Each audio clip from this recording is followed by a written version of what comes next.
हमें किसी भी पॉलिटिकल पार्टी से मतभेद हो सकता है, मुझे भी रहता है कि हम तो समझते हैं कि पॉलिटिक्स कर रहा है, लेकिन राम के प्रति हमारा पॉलिटिक्स नहीं रहना चाहिए। राम से हमारा कोई मतभेद नहीं होना चाहिए, चाहे कोई भी उसमें 100 पार्टी आए, 100 संगठन के रूप में आए, लेकिन राम तो सबके है ना।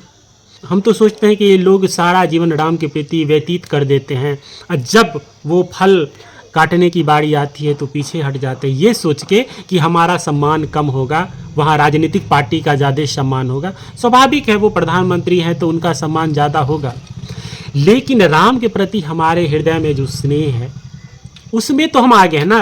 राम के लिए तो हम आगे हैं ना, प्रधानमंत्री से ज़्यादा हम आगे हो सकते हैं, क्योंकि हमारा सारा जीवन जो है सो राम के प्रति समर्पित हुआ है। तो राम से हमारा मतभेद नहीं होना चाहिए और बहुत ज़ोरों शोरों से इस चीज़ का साक्षी बने।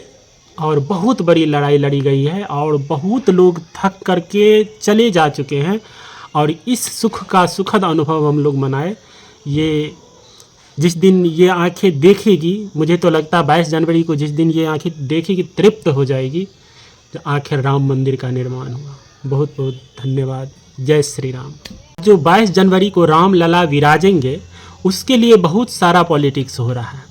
एक तरफ बीजेपी जो है सो पूरा क्रेडिट लेने के पक्ष में है कि हमने राम मंदिर का निर्माण करवाया, हमने सुप्रीम कोर्ट तक बातें पहुंचाई और हमने जीते भी।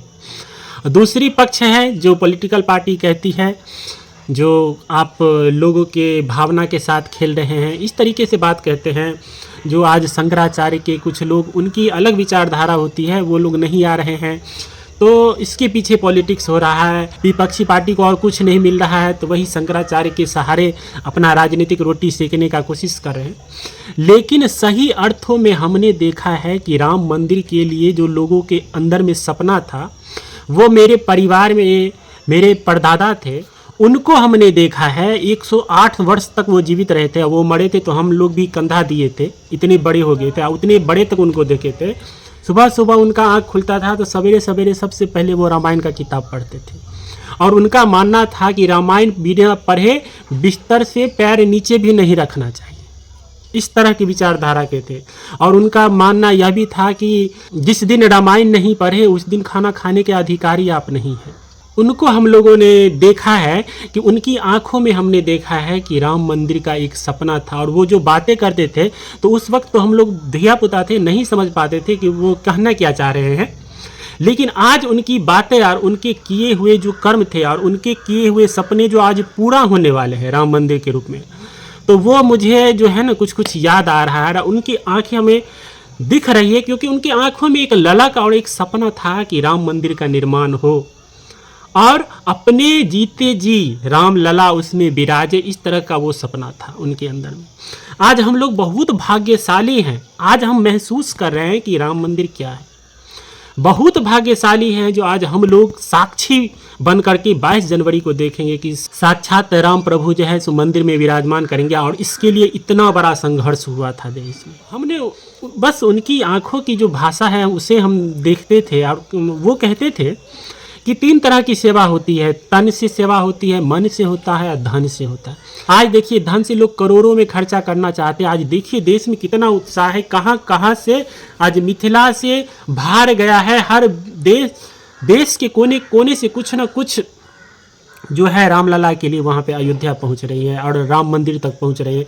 लोगों का स्नेह देखिए, इतना बड़ा बड़ा लड्डू सब पहुँच रहा है, देख के तो आश्चर्य लगता है। उसके बाद होता है तन से सेवा, हजारों साधु संत की त्याग तपस्या, और साधारण बात नहीं होता है कि राम के लिए अपने जीवन को त्याग देना और उनका बस एक ही सपना कि राम मंदिर का निर्माण हो, जो कि अब हो रहा है।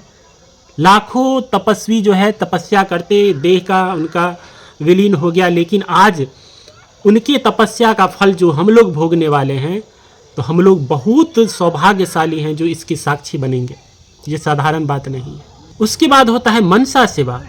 हमारे जो परदादा थे उनके मन में संकल्प हमेशा चलता था कि राम मंदिर का निर्माण हो, इसके लिए वो रोज रामायण पढ़ते थे और हम लोगों को कहते थे तुम लोग जो ये क्या इंग्लिश का किताब अकड़ बकड़ पढ़ते रहते हो, इससे कुछ नहीं काम देगा, तुम लोग रामायण पढ़ो। वास्तव में अब उनकी कही हुई बातें हम लोगों को खूब बढ़िया से दिमाग में काम में आ रहा है कि इतनी बड़ी बड़ी यूनिवर्सिटीज़ की डिग्री लेने के बाद भी जो काम में नहीं आता है, तो आज जो आध्यात्मिकता, और चाहे वो रामायण से चाहे कोई भी धार्मिक शास्त्र से मिले, उससे जो आध्यात्मिकता और अपने अंदर सहनशीलता, समझने की शक्ति और अपने आप को संभालने की शक्ति आती है, जो मर्यादा पुरुषोत्तम राम की ज़िंदगी से हम लोग लिए और लेंगे, उससे बड़ा पढ़ाई या उससे बड़ी चीज़ कोई संसार में है ही नहीं। हमने सबरी की कहानी सुनी है कि वो अपना सारा जीवन इस तक में निगारती रह गई कि एक दिन प्रभु राम मेरे घर पर आएंगे। इसी तरह भारतवर्ष में हजारों लोगों के सपने, लाखों लोगों के सपने थे कि राम मंदिर का निर्माण हो, और उसके साक्षी हम बन रहे हैं। सबसे बड़ी बात यह है कि हम लोगों का तपस्या नहीं है।